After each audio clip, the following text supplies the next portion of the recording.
You see personal brand statements all the time. They're everywhere, on websites, social media bios, and even graphics. And it's likely that you have one for yourself. But yours might need to be reworked. Now don't be insulted. Just keep watching and let me explain.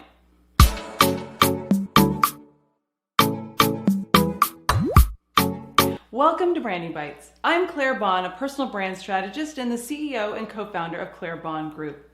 I have been helping people strategize and create their best personal brand for over 10 years, and I want to help you leverage your personal brand to develop the authority, influence, and trust you need to exceed your business goals.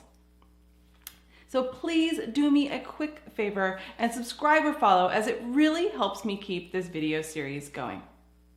In this video, I'm going to be giving some personal brand statement examples and tips so you can create your own.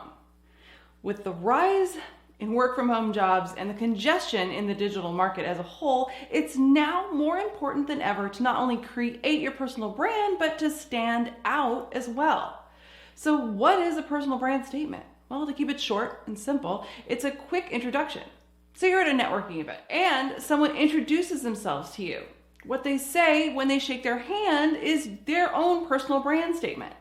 Sounds simple enough, right? But it takes serious consideration to come up with one. You need to narrow down what it is about your business and your brand that makes you stand out from your competition.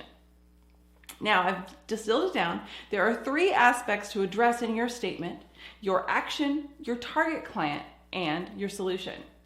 Now, your action portion isn't going to address what you actually do in detail. Keep it vague. You can use superficial phrases such as I help, I build, I create, or I turn.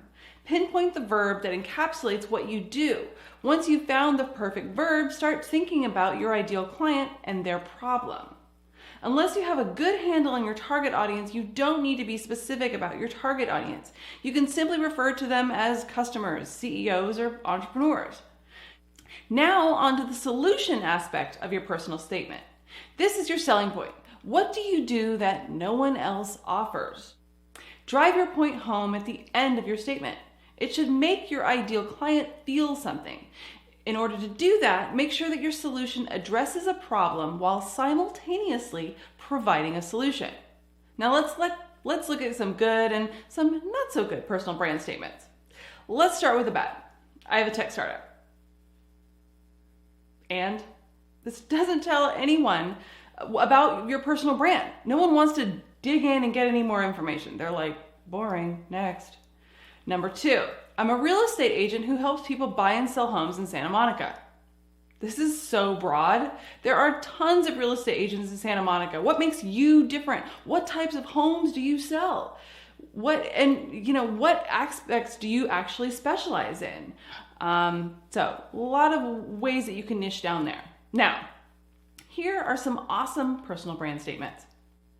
Helping entrepreneurs and executives build compelling personal brands to increase business opportunities, visibility, and credibility.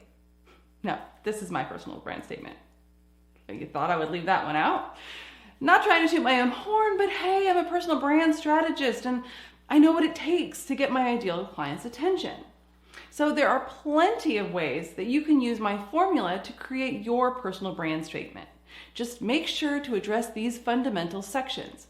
What do you do that no one else does? Number 2, who is your ideal client? And number 3, what problems are you helping them solve? If you want to learn more critical tips, just click the link in the description to go directly to my blog where I go into further detail. Please don't forget to punch that little subscribe button so that you'll know the next time I post my next Branding Bites. And I will see you next time. Bye.